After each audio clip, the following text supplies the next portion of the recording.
All right, I'll say good day to you this day of your time, and welcome once again to the transmission of the Interstellar Alliance Social Experiment, Step 6, which is titled Gatherings.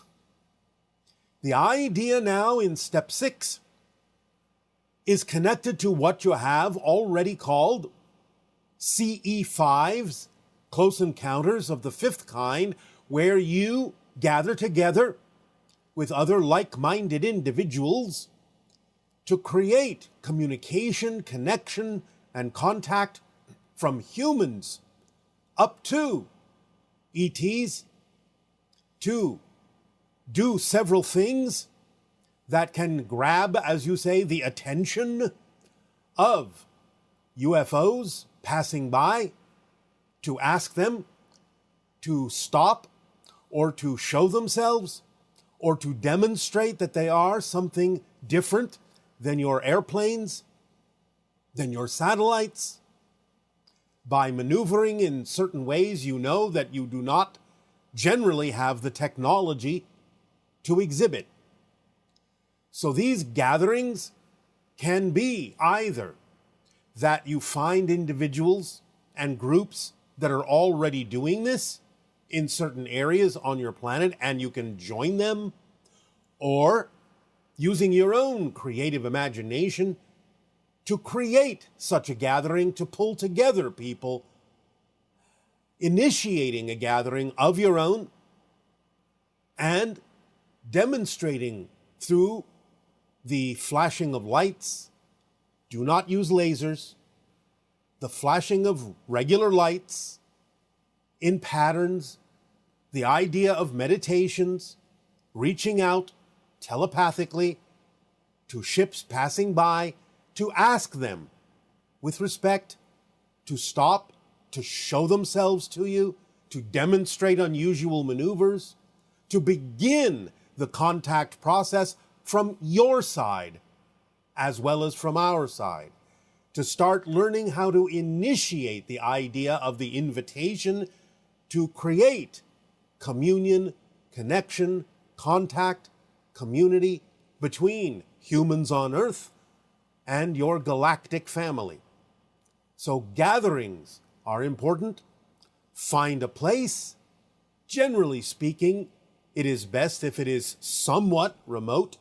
We have before talked about certain areas on your planet, such as Joshua Tree, as being more conducive to receiving interaction from UFOs, UAPs, from our ships, whatever you wish to call them, doesn't matter to us.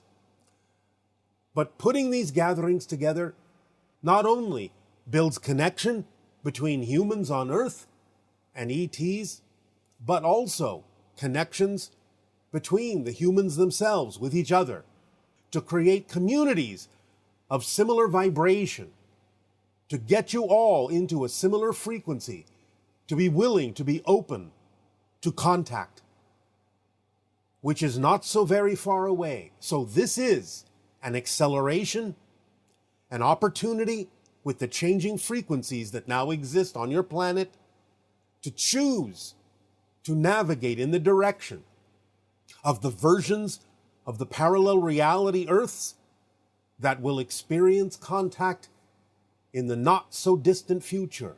In just a few years, it will begin. But this will help accelerate, unify, bond within a similar frequency many humans on your planet, if you will be willing to undertake the joining of groups that are doing this, or creating your own groups. This will accelerate that bonding experience. This will create a broader frequency around the planet, depending upon how many of you are willing to do this, that can establish the correct frequency to navigate to the versions of Earth that will experience open contact. Allow yourself to be creative. Allow yourself to be imaginative. Allow yourself to be bold and go forth. Allow yourself to be connected, to be open, to be willing, to receive, to give, to form the link, to form the bridge between your world and our worlds, between your world and the stars, between your soul and our souls, between your spirits and our spirits, between your minds and our minds. Do these gatherings, if you wish, as step 6 of the Interstellar Alliance Social Experiment, because it involves activity, action, doing. It involves the commitment to the idea of being willing to participate in open contact, in the Interstellar Alliance Social Experiment being given to Earth, to you, as a gift to allow you to experience more of yourselves as you experience more of the cosmos, more of the family that awaits you out here, and that can eventually come to Earth, so that you understand that Earth is your home. Not just the idea of any specific city, not just the idea of any specific country, but that you begin energetically to dissolve the borders and understand that Earth is your home, that you start identifying the entire planet as your home, that you reach out as the entire planet from your home to our homes among the stars. So gather, enjoy, reach out, feel unconditional love, both in giving and receiving, and invite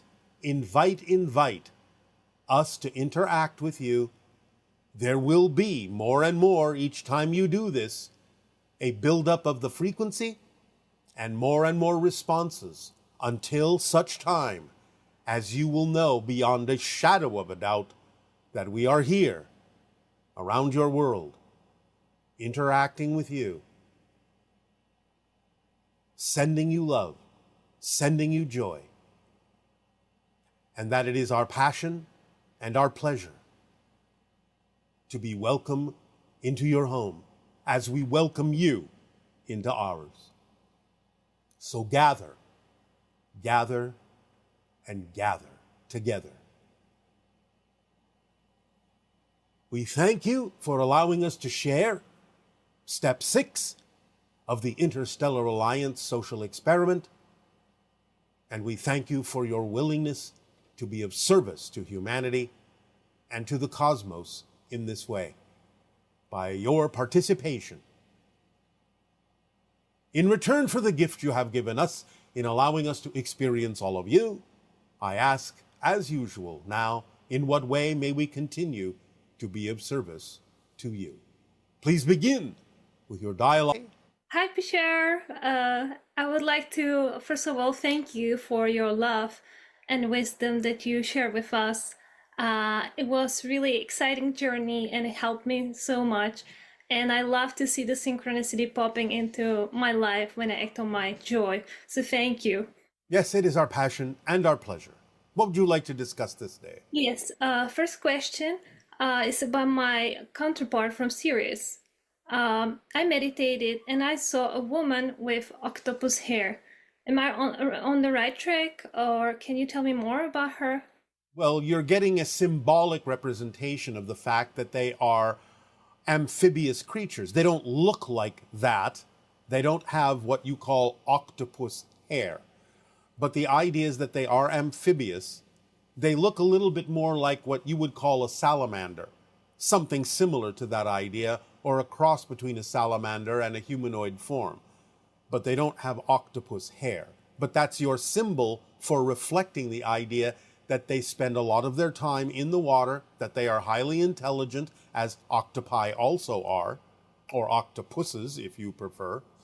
But the idea is that simply something that is most closely related to the idea of the Sirius beings in their amphibious form. So you are making that connection. It's just that you have a more symbolic representation of how they appear rather than a literal one. Okay. Is she having a message for me? To go forth, to be bold, to be yourself, to be true, to dig deep into your emotionality and understand how the emotions work with belief systems to reinforce the idea of whatever reality you believe is true for you. Okay, thank you. All right, my next question is about an ET encounter that I had this year. I was making asleep my son, and it was foggy outside. And we make fun with my partner when it's foggy that ETs are doing some stuff behind the scene. And all of a sudden, I saw a big white tall being behind my glass window, and it started to enter the room with hand, and then it started to elongate the fingers, and I got really scared. I don't know who the being was and what was the person. Can you tell me more about that? Why were you scared? Oh, I don't know how to overcome this fear because I did the exercise with the picture on the window, and I tried to work with my limiting beliefs. I don't know, it just was fight or flight. Like I felt like I will be eaten, like a All right. dinosaur is approaching, basically. Yes, all right. Well, again, this is relatively common at this stage in human evolution, in that when you are exposed to higher frequency beings, you interpret that, or your body interprets that, as if you are being exposed to spirit, which your body interprets as if you are dying. And that's why you go into panic mode, survival mode, fight or flight mode, because you interpret the frequency as if your mind is dying. You're not going to die, but that's the way your body interprets that frequency until such time as you allow yourself enough practice to get used to it so that you don't fear dying anymore when you feel that frequency, that energy. So this being was giving you an opportunity to practice being exposed to their higher frequency, to get used to the idea over time, so that by the time open contact happens, your people will not panic. You will not fear that exposure to our higher frequencies will cause you to die. So this is simply an opportunity to practice letting go and letting your body calm down when exposed to that higher frequency. What can I do to, let my body calm down in that moment? Well, you can talk to your body consciousness and let it know, have a conversation with it, let it know that it's not going to die, that this is going to be an ecstatic experience, that it will include your body consciousness in this experience. It will not be annihilated. You have to spend some time actually calming it down by having conversations with your body consciousness, with your physical mind. So let your spirit talk to your physical mind. Let your soul, your higher mind, talk to your physical mind. Set aside time to actually have conversations. Explain what's going on to yourself, to your physical mind, and let it become used to the idea, and let it know that it will not be annihilated and it will not die, because it can raise its frequency with you and become a fourth density being that can thrive in that higher frequency, that you yourself are becoming higher in frequency. And therefore, as you get used to the higher frequency within your own body, you can also get used to the higher frequencies of other beings who may come to you. So have those conversations with your physical mind. Okay. Explain it as you would explain it to a child. Okay, I will do. And was the being from Sirius? Or was it some different species? No, it was a different species. It may be a mix of what you call Pleiadian and tall white. Okay, all right. Thank you. My third question is about a challenge I'm going through. Yeah. And my son, he's a toddler, and he doesn't like to sleep, or he sleeps very little since being baby. And I know sleep is vital. It's one of the 7 needs. Yes, but remember, we also talk about the idea that the new generations are different and may not necessarily have the same biological rhythms as those people on your planet from the past. So let it find its own natural rhythm, your child. Let him sleep when he knows he needs to sleep. Let it be a natural thing. Don't force it. Okay. And how about me? Because I'm really tired. Can I somehow replace or get energy from different source, or what should I do? Again, you must find your own natural biological rhythm. There may be times when you need to be asleep when you think you should be awake, and times when you should be awake when you think you need to be asleep. So you need to find your own natural rhythm that energizes you, resets you, refreshes you, but it may be at different times of the day or night than you think. So fall into a more natural rhythm. When you have energy, be awake. When you feel tired, go to sleep, no matter what time it is. If you need to arrange for someone to look after your child while you sleep, do so. Okay. All right. Thank you. And I have one more question. It's regarding a tortoise, because I got a pet, a tortoise, and Are it's you very saying strange. tortoise? Tortoise. Yeah. Correct. Correct. Tortoise. Tortoise. Yes, exactly. The turtle on the ground. Yes. So, and yeah, it's very strange because I feel very loved by that being, and I would never get the tortoise. And yeah, so is there something I'm learning from the tortoise, or is there some connection to reptilians and ETs? To some degree, but mostly it's a symbol of slow down a little bit. Okay, Take your okay, time, okay. enjoy the moment, stay in the present. Yeah, okay. All All right? right. All right. Thank you so much, Bashar. You are so welcome. Hey, what's going on, Bashar? It's Rohan, aka RX Mundi from Bucks County, PA. Back with another question. As you might remember, I am a rap artist, and I do have a upcoming project titled Dark Night of the Soul. It's an EP that I've been working on, and I was just curious to get your perspective. Maybe you and your civilization. How do you define a Dark Night of the Soul? Do you have them on your planet? Any insights into this? Causes, maybe maybe what's like the purpose of a Dark Night of the Soul? You hear it talked about a lot in like spiritual circles, and yeah, any information you could share on that, I would greatly appreciate. And thanks so much for your time, as always, Bashar Aveo. No, we do not have them on our planet because we are willing to face our challenges with full consciousness. The dark night of the soul is a device that humans often use to isolate themselves in a way where they force themselves to go finally in a direction that they need to go in because they simply have no other choice. They either have to face it and come up with an inspiration that leads them in a direction that will serve them and expand them, or often they will simply take themselves out of physical reality and they will die. So the idea is to allow yourself to understand that this is the general purpose of the dark night of the soul in human terms, is to put yourself in a situation where you have no choice but to either move forward or leave this physical reality. The synchronicity that you are experiencing at this moment is that it is your higher self calling to you to get you to pay attention to something that is very important.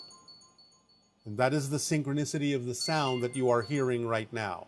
You are receiving a call from your soul, from your higher mind, from your higher self, to really isolate what's really important in your life, to figure that out and make a choice that leads you in a direction toward the light of your being that will allow you to finally break free from the idea of negativity, from fear-based beliefs, and truly be yourself. Truly move in that direction. You give yourself no choice by putting yourself through that degree of challenge in your life. But remember, you have to be a very strong soul and a very strong spirit in order to have attracted that experience to yourself. So having a dark night of the soul is often a very powerful sign of how powerful you are as a spirit in your capability to transform your life in a positive way by going through that challenging experience. That's what it's for. It removes any other option from you other than the idea of moving straight forward as your true self, or simply leaving physical reality altogether. And starting again. Hi. Good day to you, It's an honor to speak with you. as it is for us with you as well. Thank you. My first question is, I do things like automatic writing. Um, All I've right. seen things before they happen, Yes. and I have at one point left my physical body, and there are various other things. All right. How exciting. Yes. How how can I use this within this lifetime to uplift humanity? Like, what is the purpose of me even knowing this at this time? Well, these things are the result and side effects of the expansion of consciousness going on your planet at this time. Certainly, through automatic writing, you can bring through information that may be of assistance and helpful to other people, yes? Yes, So, isn't that of service to humanity in that particular method? yes, And seeing things before they physically manifest, isn't that also something that could be, in some way, shape, or form, used to serve others? yes, Because you understand that prediction is simply an awareness of the energy that exists at the moment the prediction is made. If you sense that energy and tell someone what the energy is that you're sensing, what the likelihood is of something manifesting, and it's something they don't prefer, then you've given them an opportunity to realize what the energy is like and how they may be able to change it if it is something that they would rather change. Isn't that being of service to someone as well? yes, it is. So why is it so mysterious and so strange about how to use these expanded consciousness abilities in service to humanity? Um, I guess I guess I really don't know the answer to that, except for the fact that I didn't know anybody in my personal life who was able to do anything like that, and I always felt just completely different from everybody around me. All right, well, it's becoming more common, and many more Mm, people understand that these abilities are possible. yes, And therefore, when you are out of body, you could go different places, you could gather information, you could bring it back to humanity in different ways on different subjects. This is a lot of what some of the ancient, shall we say, priestesshood used to do in Atlantis, in ancient Egypt. They would go into these out of body states, they would go and gather information from higher realms and bring that information back and apply it in their society. And that can be information about anything. It can be information about the nature of humanity, the nature of nature. It can be the nature of technology. It can be all sorts of cosmic information and answers that could help humanity. So you can go and gather information out of body, bring it back, remember to transmit or write this information down, and share it with those who are willing to receive it. Is that not something you think you yes, can do? absolutely. Thank you. All right. So Um, then you can be of humanity's service in many different ways, yes? yes, yes, All right. yes, absolutely. All right. So, My next question is, in your realm, where you live, yes. um, how does your society interact with animals and the earth in order to like how do they? On our world of Sessathani, we interact with animals all the time. But our world is left relatively natural. We don't have big built up cities. Our cities are our spaceships. So when we are on our planet physically, the animals, in a sense, have the run of the place, I suppose you would say, and everything operates on pure synchronism. So the animals will come to us, or we will find animals that wish to engage with us, wish to communicate with us in a variety of telepathic ways, and we enjoy these communions and interactions very much. They are intelligent beings, they have their own reflections, they have their own purpose, they have their own lives, and we interact with them as we would interact with any member of our society. That's beautiful. Would you be able to provide information as to how we could interact with animals in a kinder, more respectful way, and just being able to communicate with them? Yes, well, most animals will communicate with the idea of visualization. In other words, send them pictures and feelings rather than words. They will pick up on that, and they will get used to that form of communication coming from humans, which at this point is relatively rare, except for those humans who have really developed a love bond with animals. So the idea is that they will receive those pictures, see them doing what it is you are attempting to communicate with them, and see them doing it in your mind's eye, and send the feeling that goes with it. Send feelings of love with the pictures that you imagine them performing, those actions in the visualization, in your imagination, and eventually you will see them reflecting those actions themselves. And you will start to develop more telepathic communication with them. Remember, it's not telepathy, it's telepathy. You have to have a bond, a love bond with the animal.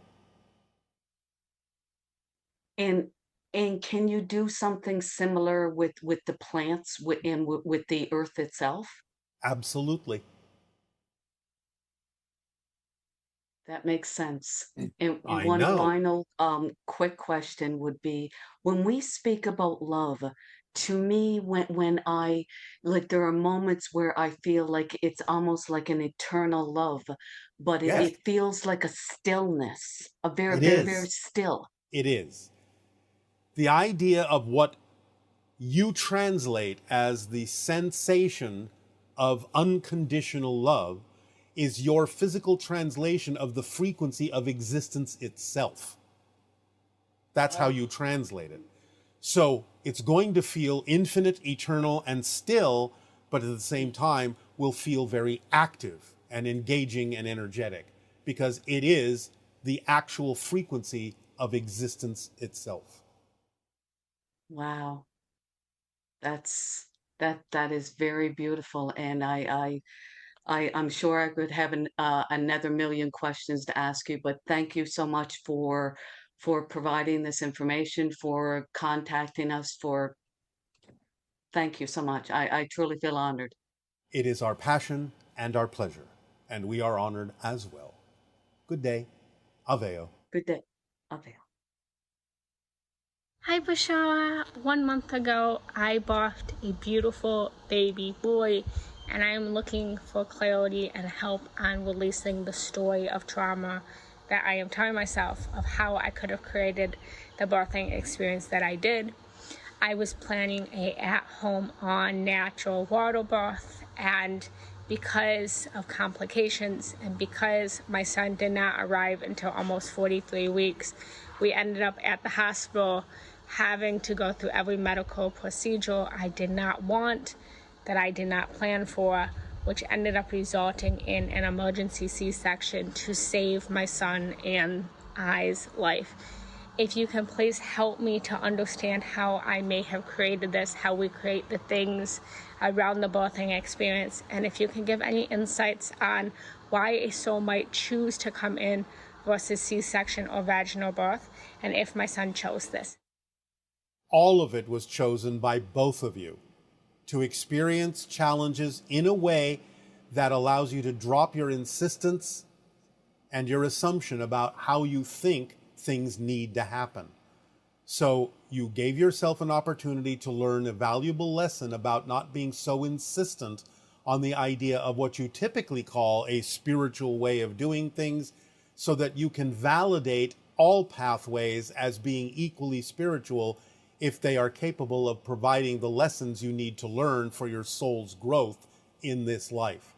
So your child helped you understand this by taking you through a completely unexpected series of experiences on the path of birthing something that includes not only the birthing of your child, but the birthing of a new you that will relax your insistence on the way you think things need to go in order to accomplish what you need in this life.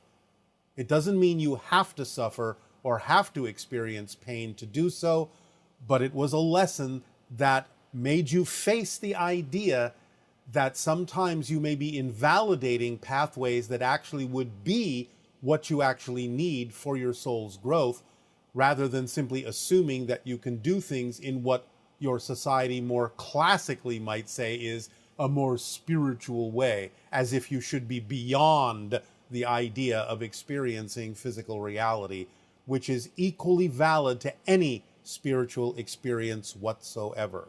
So it's about relaxing the idea of separating the validation and the validity of spiritual experiences from spirit, and allowing yourself to accept that it is all a spiritual experience. Good day, good day. Good day. So good to virtually see you. And you as well. I have been recently very much excited about my life and about valuing myself, and that's a new thing. So yay to me. All right, congratulations. Just catching up, a little slim, a little, just perfect timing. Yes. And I've been having a lot of fun exploring around, being myself. I sometimes still get the reflections in the outside of resistance, but I know that's just an illusion, and I just laugh at it and sell my deodorant anyway. All right. Again, So, of course, it is the remembrance that it's not so much what happens, but it's about what you do with what happens that makes the difference. Okay, that's really good to remember. Because sometimes I do choose to match that lower frequency, because the negative belief is, well, this is my only option, and that's not true. No, not at all. Never. There's always, always a path for you that works for you, that is representative of your truth. Always. You just have to have the willingness to open up your imagination and creativity to find it, or even invent it. Yes. I also think I was buying into a belief, or even a definition about waiting or being in a lull of, okay, I'm waiting for something I prefer, or I'm being myself until something more preferable comes up and I want to interact. And I I was defining waiting for that as a lull and negative, and it's not. It's cool, I'm just going to be me until something shows up that I want to interact with. Yes, and the more that you are willing to be you, you will find that you will accelerate what will come to you. Yes, I'm learning that, I'm seeing that, I'm excited to be cat's got my tongue, to be more of myself, in a specific area. I'm finding more like-minded people there, and um, I'm excited to explore my creative gifts. I've been seeing signs and symbols related to the hybrid kids. My symbol with them is starfish, so I've been seeing a lot of starfish synchronicities. Yes. And Perhaps that's a good nickname for you. yes, that is a good nickname for me. Are there any other symbols that they want to throw out there, or is that enough for now? That is enough for now. Starfish will do. It will do very well. Yeah, so I think I've been defining meditation in a limiting way as well, which is All right. interesting to learn. I've been viewing it as a separation, like, okay, my life's so exciting. Okay, now I'm gonna go meditate over here. Remember that following your passion is an active meditation. Absolutely. There's no separation between meditation and acting on my excitement. No, none. If you wish to meditate in the traditional sense, then you're simply following your passion. You're not doing anything other than that. I think I was defining meditation as like, let me go be quiet for a while, and that's challenging sometimes. That's all right. Being quiet for a while can also be an expression of your passion. Yeah, I think I'm learning to redefine rest and recuperation and rejuvenation as all part of the excitement. And Absolutely. It's not an interruption in it. Just as when you are acting on your passion and something may come up within you that represents a negative belief, then you have to understand that that's not an interruption in your excitement. It's part of your excitement to discover that so that you can let it go. So finding that you need rest and recuperation doesn't have to be seen as an interruption in your flow. It can actually be seen as part of your flow.